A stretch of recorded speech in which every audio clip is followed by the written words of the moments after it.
মাছি প্রাণ ভরে মধু খাচ্ছে, উল্টা যাইতেছে খাইতে খাইতে। কিছু মধু খাইতেছি, তখন একটা মাছি আসছে। অল্প মধু হাতের উপরে দিলাম, মাছি প্রাণ ভরে খাচ্ছে, মনে হয় পেট ভরে গেছে।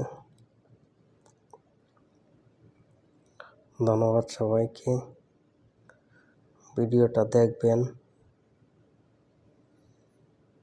কাউকে কিছু খাওয়াবেন, খাওয়াইলে কখনো কম পড়ে না। আপনি মনে করবেন আপনি খাওয়াইলেন না, তার রিজিকে আসিল তাই খাইতে পারছে। খাওয়ার একমাত্র মালিক আল্লাহ রাব্বুল আলামিন।